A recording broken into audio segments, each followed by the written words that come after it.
Wageshware Mum, Wageshware Mum, Wageshware Mum, Wageshware Mum, Wageshware Mum, Wageshware Mum, Wageshware Mum,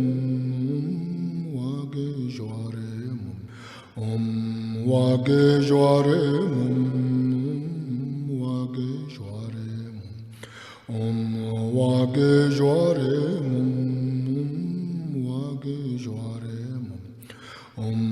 Wageshware Mum, Wageshware Mum, Wageshware Mum, Wageshware Mum, Wageshware Mum, Wageshware Mum, Wageshware Mum, Wageshware Mum.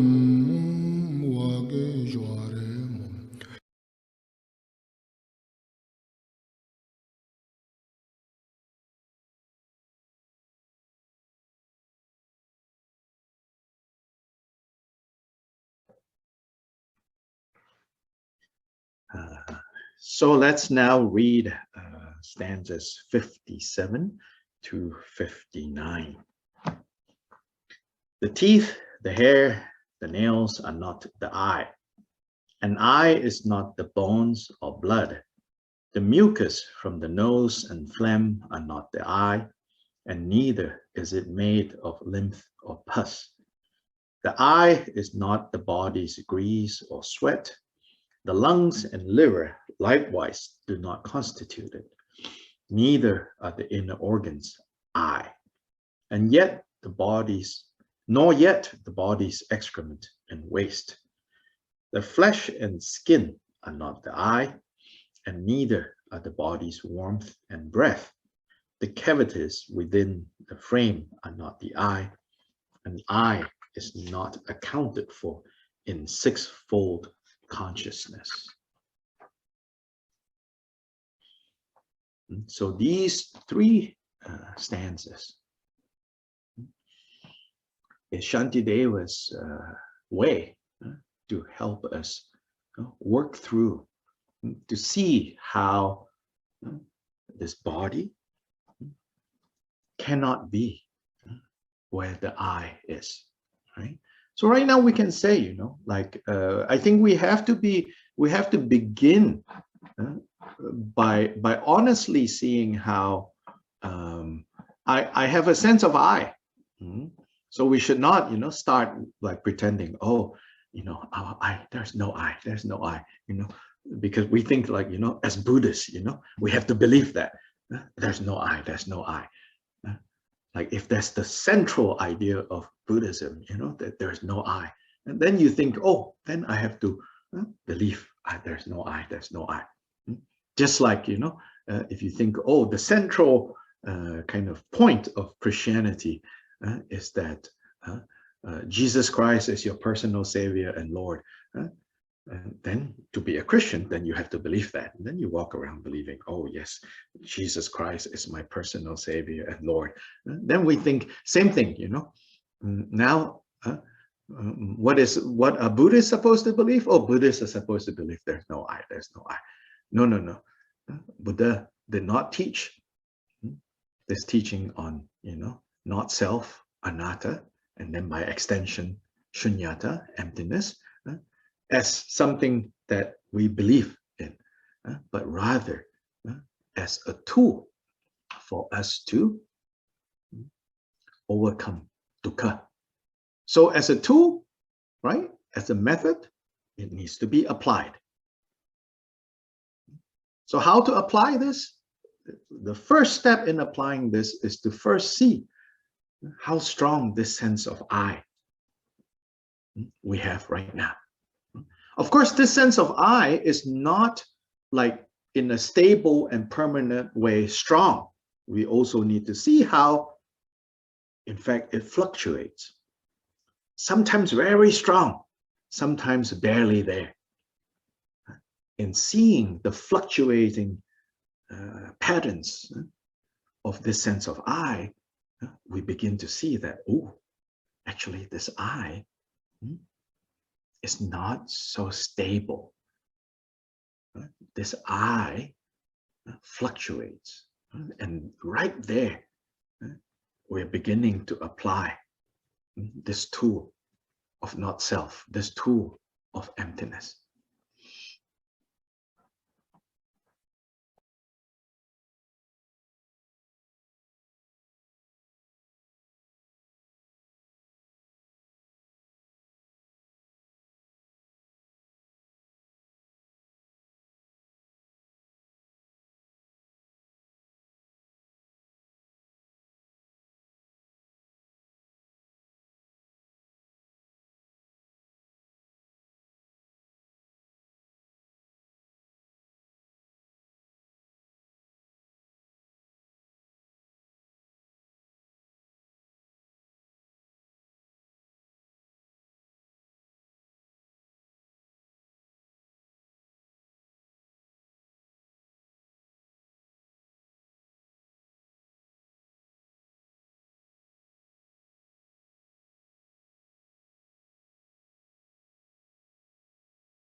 Then we also need to kind of pay attention to how heavy and how burdensome it is to have this I, whether it's strong or weak, whether it's stable or unstable. We have to begin to see the burdensome nature of this I, and how this I lies at the root of how this belief that we have about this I, how our fixation and attachment on the basis of this feeling, this attachment to I is at the root of our experience of suffering and dissatisfaction. And so we also need to see that. If we don't see clearly, or more and more clearly, the burdensome nature of this mistaken notion of I, then we have no reason, no incentive to want to apply the Buddha's teachings on not I, not self, the Buddha's teachings on emptiness, to overcome this problem. So first we have to see, is this problem a problem or not?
Yeah, so in a way, we can say, like, if you're not convinced, like this view of I is burdensome. This mistaken fixation on I is burdensome. If we're not convinced of it, and of course, being convinced of it also comes and goes. Even that, right? It fluctuates. Some days we're more convinced, other days we're less convinced. So we have to first kind of develop some stability with regards to seeing the burdensome nature of carrying this I around, so to say. And for that, right, suffering can be very helpful. Again, only if we know how to relate skillfully to suffering. And so that's part of the problem. Up until now, this lifetime, perhaps, we don't know how to skillfully relate to suffering. So every time suffering turns up, we run away. Every time suffering turns up, we try to numb it. We try to make it better. You and I, we're all equally will respond to suffering this way. Buddha says, Now, mind you, Buddha is not saying, don't go to the doctors. Even the Buddha himself had actually a personal doctor, Jivaka, which the king kind of assigned to him. So he has a personal physician.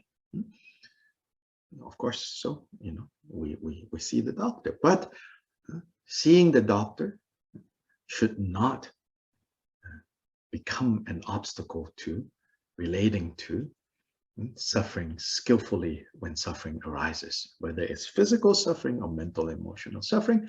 When it arises, if we have skill, then we can use that to see that when physical or mental, emotional suffering turns up, when pain turns up, in fact, pain turns into suffering, right? So there's a distinction between just pain,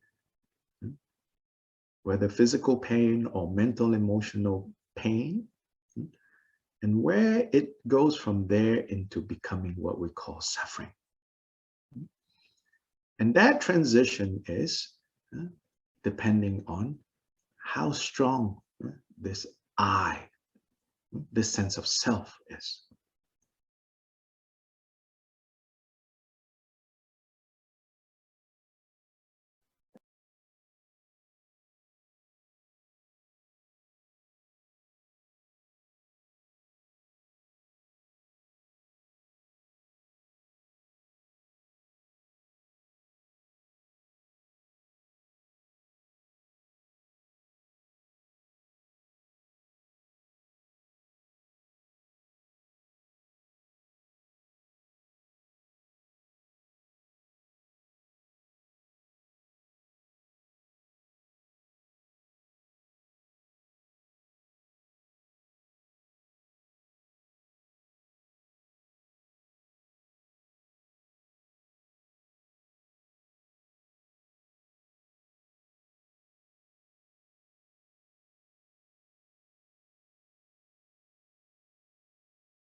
So the stronger this,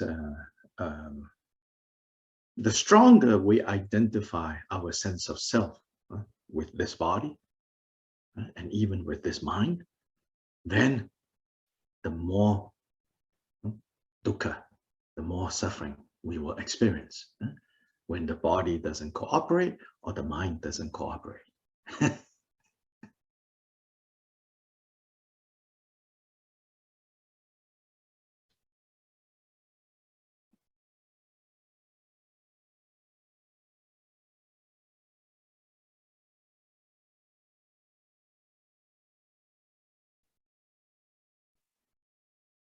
We should take a moment to really think of that, to really contemplate that. It sounds easy enough, but right there, if we don't learn anything else, from Shantideva, from the Buddha, anything, just that, just really letting that thought enter our heart, which is that whenever we identify our sense of self with either body or with mind, then whenever body doesn't cooperate or mind doesn't cooperate, then suffering.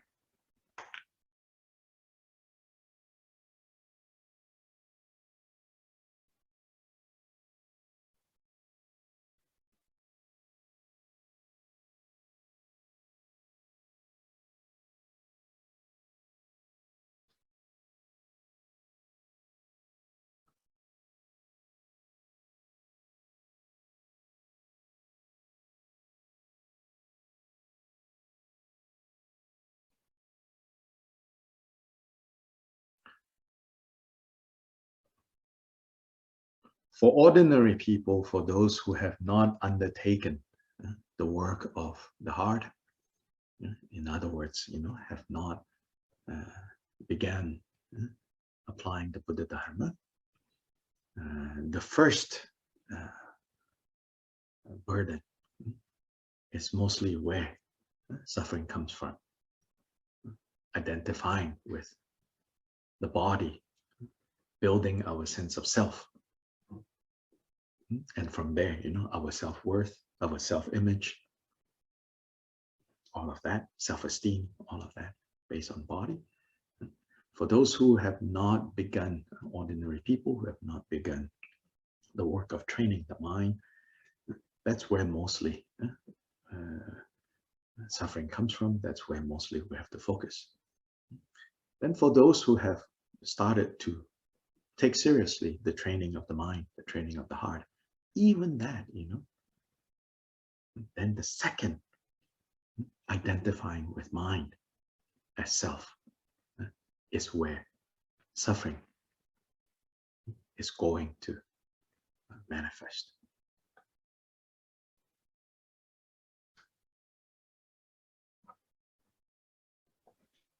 Sorry, Dr. Lai, the last sentence for those who are seriously taking the training. Say that again. Sorry, I didn't hear. Can you repeat the last sentence? The last sentence is, so basically I'm contrasting that. So, right, identifying with body and taking body as the basis for our sense of self is one, right? A more subtle form of attachment, grasping, is taking our mind, our emotions, our mental states as the basis for our sense of self. Ordinary people, first one is where most of suffering comes from. But then now you say, okay, I don't identify with my body as my sense of self. But then now on the subtle level, we identify our mind, right, with the sense of self. So then for meditators, for those who are training with the mind, if the training is going well, oh yes, you're very composed, you're very good, everything is very stable, then even there, actually your sense of self is being fed. If you're still linking, right, your mental, emotional state as your sense of self. So even that we have to overcome.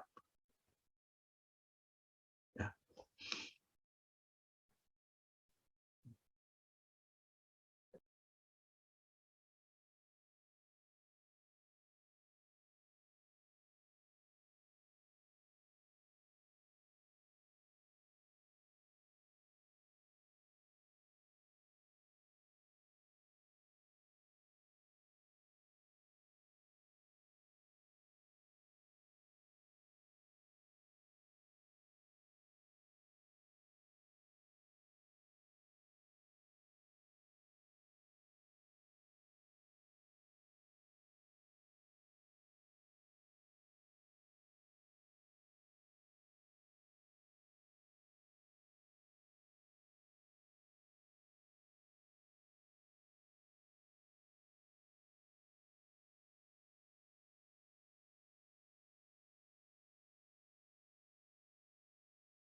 Yeah. So so now we can look at, for example, okay. Maybe most of you, maybe not all of you, but most of you know, and Buddha taught that this state of being, right, this mode of existence that we call samsara, right, can be divided into levels and stages, right? And so at the bottom, for example, is the hell realm, right? Or the plane of existence called the hell realms. So that is where suffering is the most, painful, the most pervasive, right? Suffering. Then the opposite of that is called the heaven, or the divine abiding of neither perception nor non-perception. And that is the plane number 31. So there are 31 planes of existence within samsaric. I think those of you with a stronger background in Theravada, you will be quite familiar with the 31 planes. And those of you who are more familiar with like Tibetan, we speak of the 6 realms. Right? Then also we speak of the 3 realms. So I want to talk about the 3 realms, which is these 30, whether you see all the subdivisions in the 31 planes, the 3 realms is called the sensual realm, the kama loka, then the rupa loka, the realm of forms, and then the arupya loka, which is the formless realms. So that's the general division of samsara into these 3 realms. So it's the varying degrees in which we identify either body or mind as self.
So in the realm of the senses, which includes actually, so like this division into the three lokas.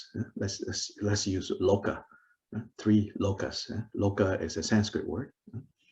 Or loka can also, be translated as a world. So in the world of the senses, which actually includes starting from the hell realm to the hungry ghost, to the animals, to the human, to the demigods, and the gods, or at least one portion of the gods belong to this world of the senses. So what it means here is that the beings that are in this world of the senses, our sense of self is often based on, invested in our bodies. It's on the basis of our bodies and the sense experiences that arise from the body that we form our sense of self. I, me, mine.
Then moving further up, more advanced states of existence, right, with less apparent dukkha, it's the world of forms, rupa loka in Sanskrit. In the world of forms, these beings here, Buddha would refer to them as the Brahmas. So in the Buddhist context, Brahma is not one being.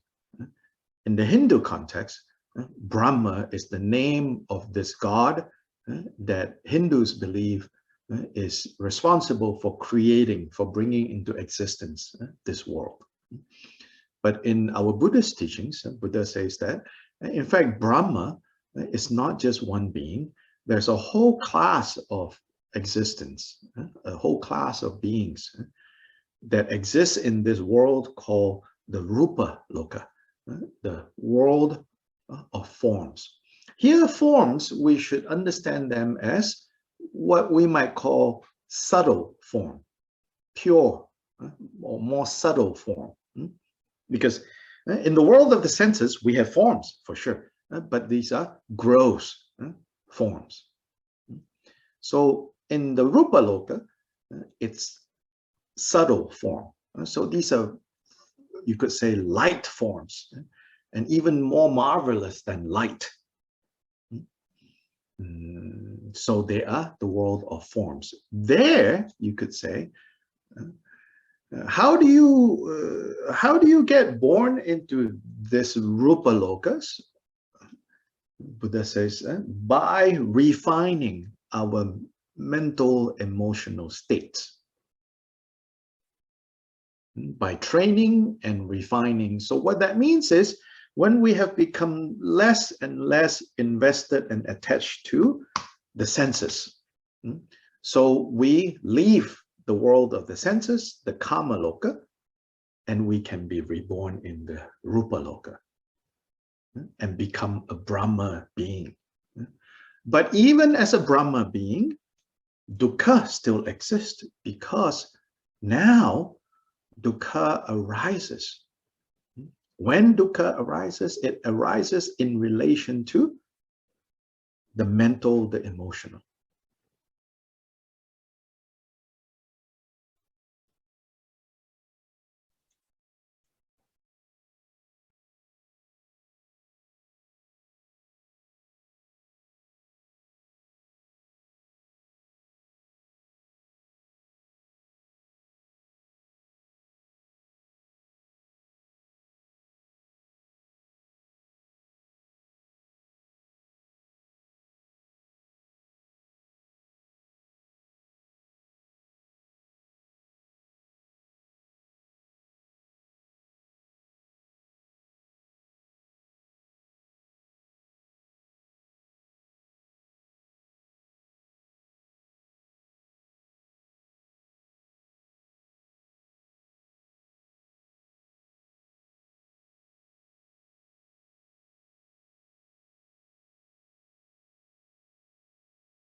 So many places in the sutras, the Buddha taught, as you train the mind, that as our mind now become less and less attached to the experience of the senses, then the mind becomes more refined, right?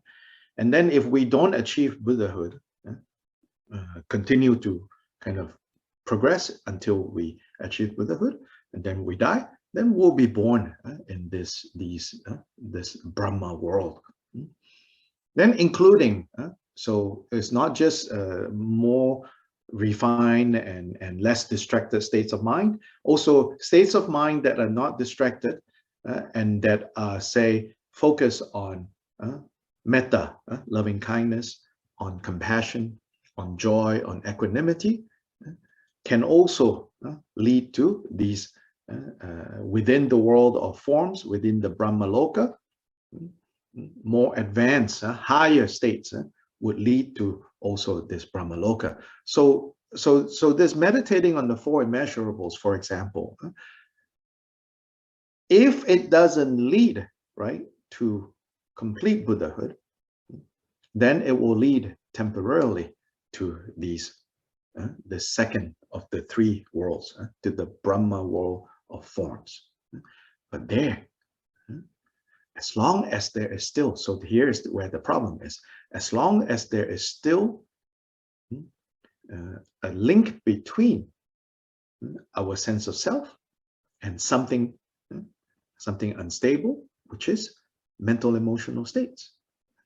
Even though by the time you are in the Rupa Loka of the Brahmas, your mental states, your mental emotional states is already very controlled, very stable, very advanced, compared to now. Nonetheless, it still becomes a basis for dukkha to arise. So even these divine beings in the Rupa Loka, these Brahma beings that are described as, so amazing, even they have dukkha still.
Then above this realm, this realm of forms, of subtle forms, is the formless world.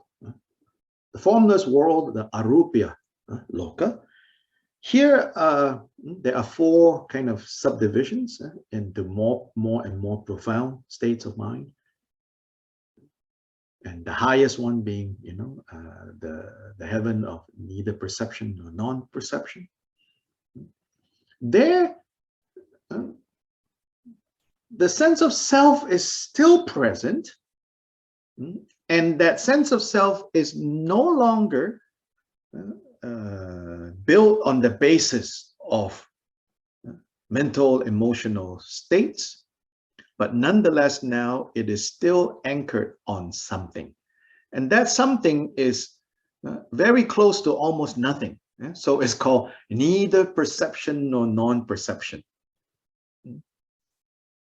So already we can say like it's almost like in a non-dual state, but still sense of self is present, then we are not yet free from samsara. We're not yet free from the cycle.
Yeah, so here we see, like the three roles of confused existence, these three lokas.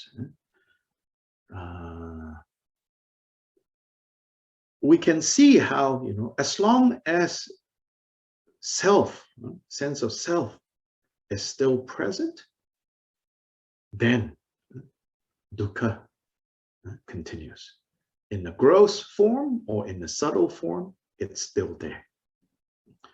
So through the teachings and the practice of emptiness, we are to cut this sense of self thoroughly and completely.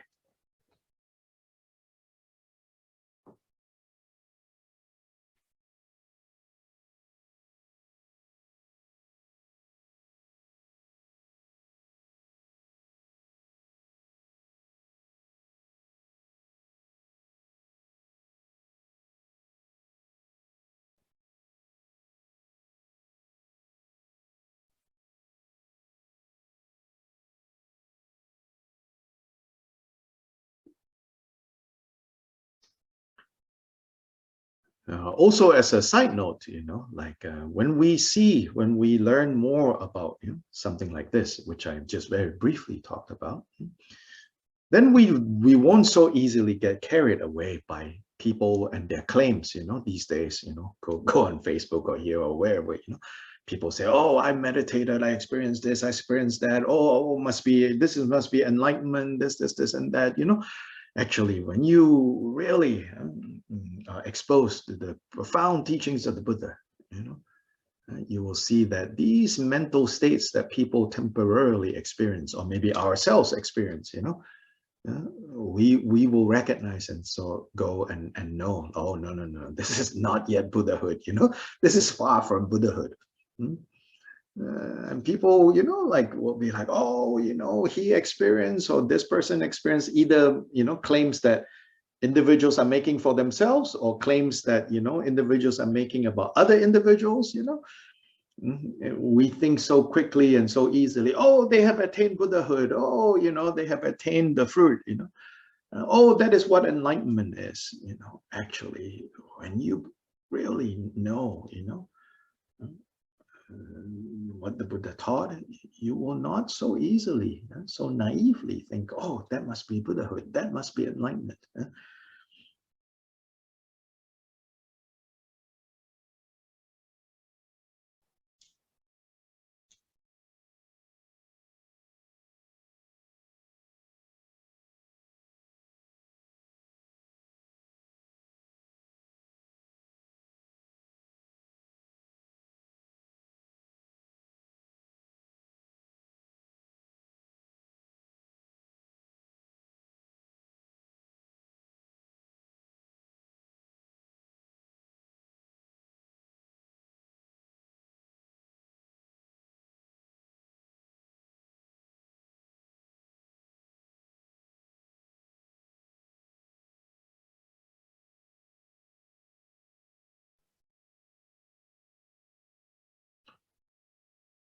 And this is not, of course, this should not discourage us, and think, oh, this is so hard, And so this should not discourage us, but it should also caution us from so easily thinking, oh, this is it, this is it. Because this tendency of thinking, oh, this is it, oh, I have achieved this, oh, I have achieved that, or, oh, that person has achieved this or achieved that, is part of this grasping.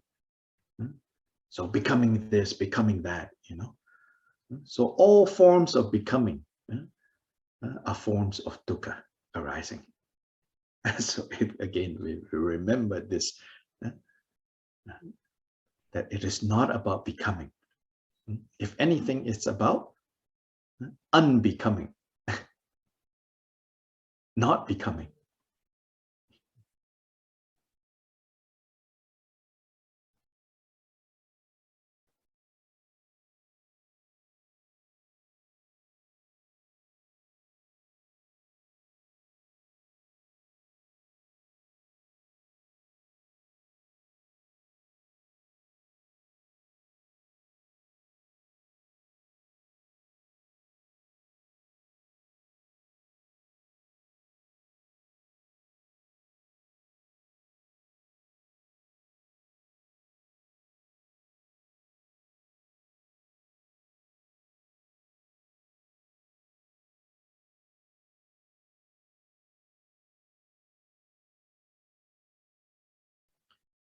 So maybe in a way, it's better to approach our training, our engagement with the Dharma, not as attaining.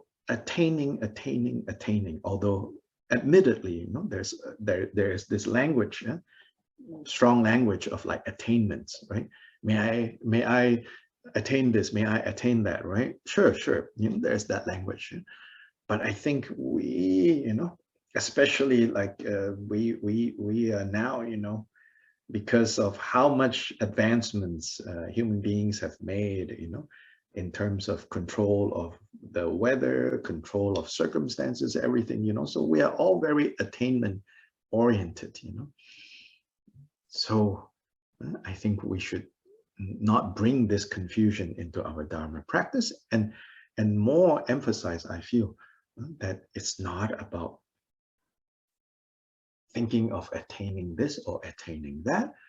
It's more about seeing how to let go and relinquish. Levels and levels and levels of relinquishing, letting go, cutting away.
Now, a word of caution, right?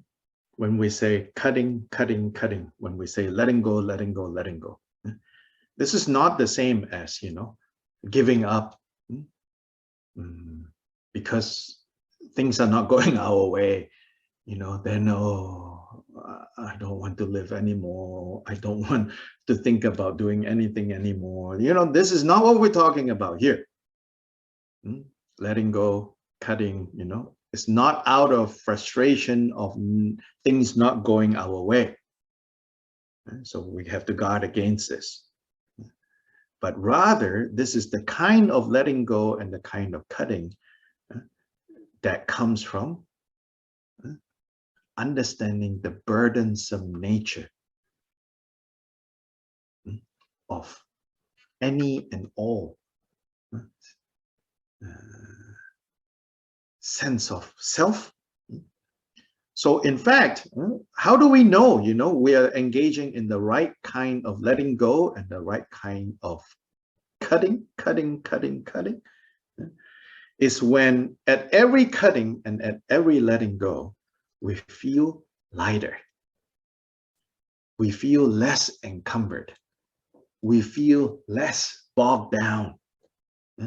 We feel more free. And we feel, lighter now. So in a way you could say that you feel more optimistic, but not like deluded optimism, like fantasy, but rather, you feel lighter. You feel more expansive. You feel that you're no longer, that worry easily, stress easily. Right? So some of the signs is like, in fact, you become more interested in being alive, being connected to others, but in a way that is freeing, rather than in a way that is heavy, rather than in a way that is controlling. You can just be present.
Yeah, so with coming back to like stanza 57, 58, 59, right? So when we go through this reflection, this meditation on how the self, the I, is not the teeth, the hair, the nails, or the bones and the blood, or the mucus from the nose, or the phlegm, right?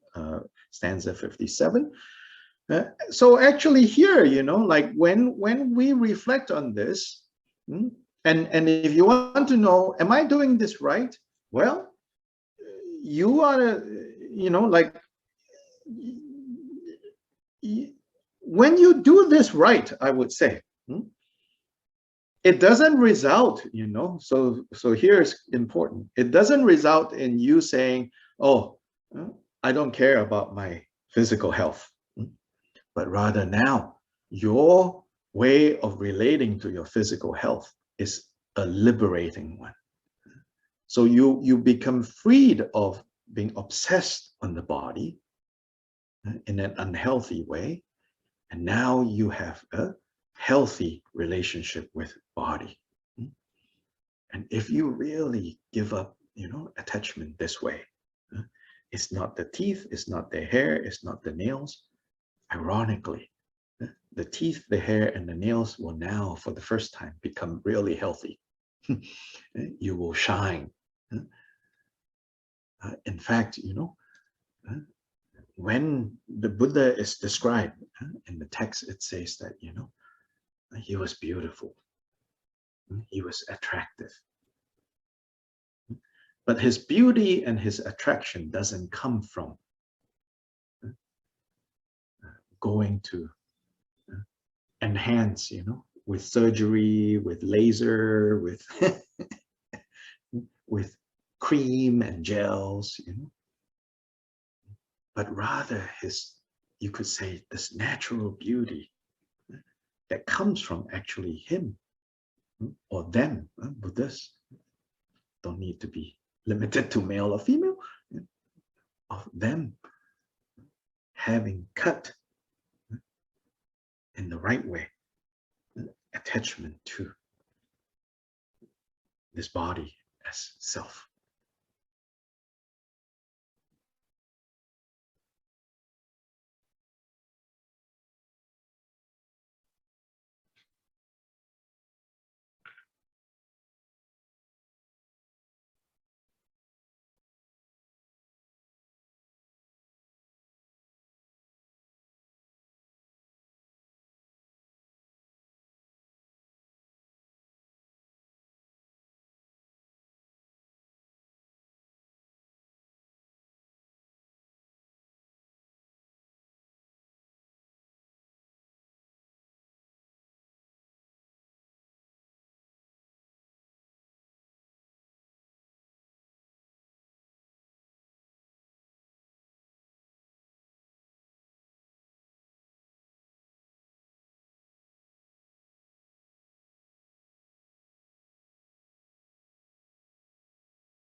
So here it says, you know, the eye is not the body's grease or sweat or lungs or liver.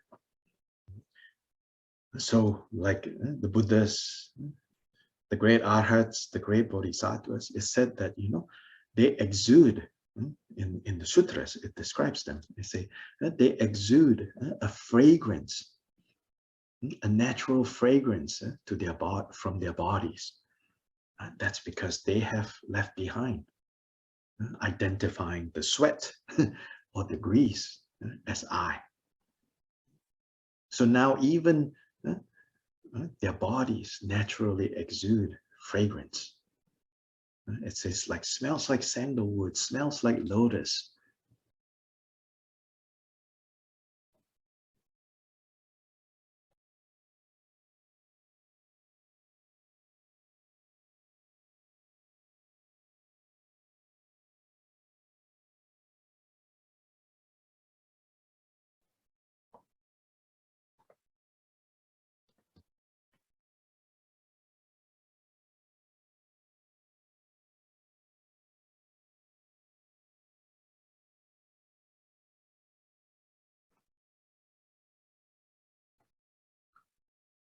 So if you engage in like giving up, letting go, you know, that results in, you know, you not bathing anymore, you not taking, you know, care of personal hygiene anymore, you know, all that is probably not 100%, but probably you're not practicing stanza 57 and 59 in the right way.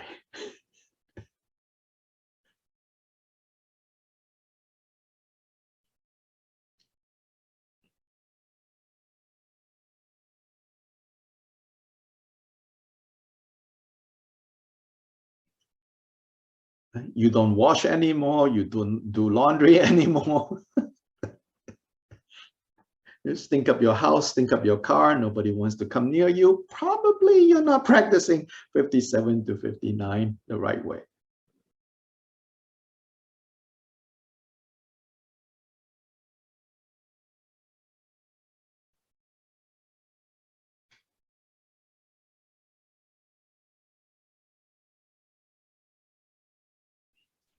You know, historically,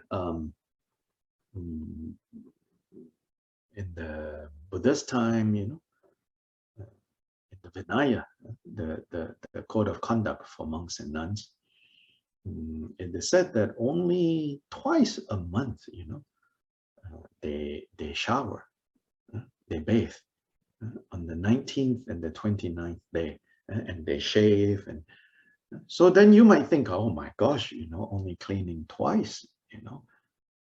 But actually, it is said that the Buddha's disciples, the historical disciples of the Buddha, they only need to do that because, you know, they were actually taking care of the body in a skillful way. So even now, I can tell you, you know, one of my teachers, I've noticed, you know, he only really like showers, you know, a few times a month. I would say he's physically more active than I am, but there is no, you know, bad smells.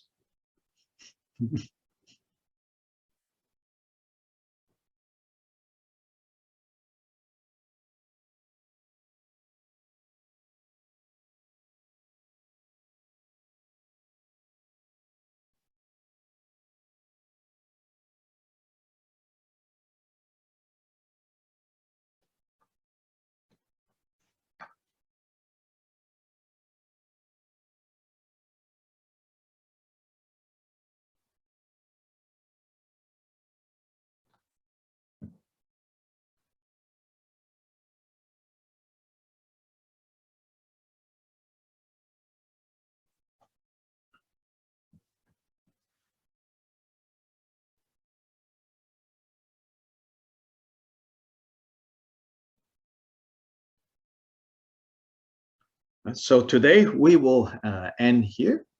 On Tuesday, I want to go over, just to give you kind of like a taste of like the traditional commentaries on passages like this, 57, 58, 59. I will go over Khenpo Kunpel's commentary on this particular 3 stanzas.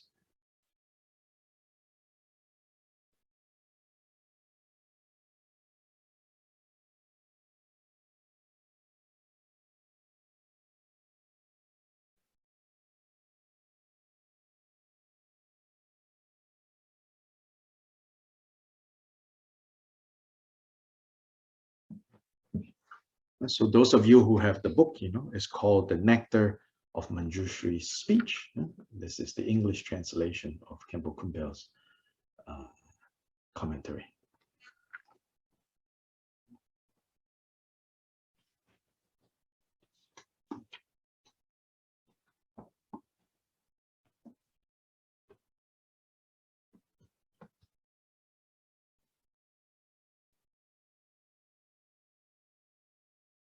Yes, so a reminder, you know, like all our classes are available for you to review on the YouTube channel of the Drigung Dharma Kirti YouTube channel. So please go make good use of that resource on YouTube.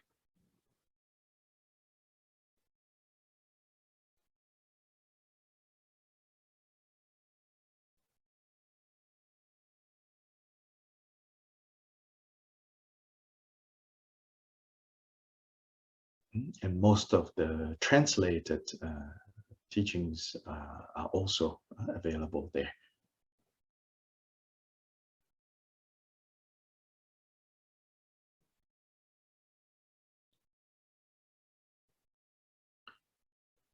Changju Sem Chorimpoche Magye Banam ke gyuchi ke ba nyam pa me ba ya gong ne gong lu pel sho.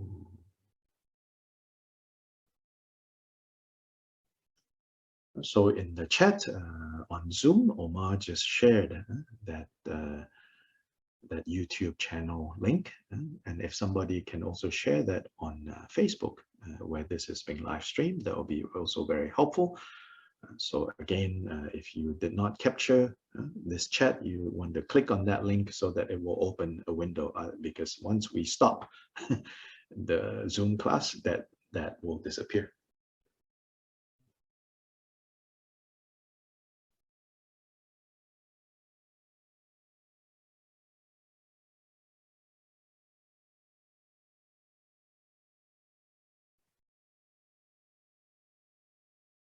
Okay, so I will see all of you next Tuesday. Have a good weekend. Bye. Gracias, Dr. Lai. Thank you. Gracias, Dr. Lai. Thank you. Gracias. Gracias. Gracias, Gracias. Dr. Lai. Gracias. Bye. Gracias. Bye Thank bye. you. Bye bye.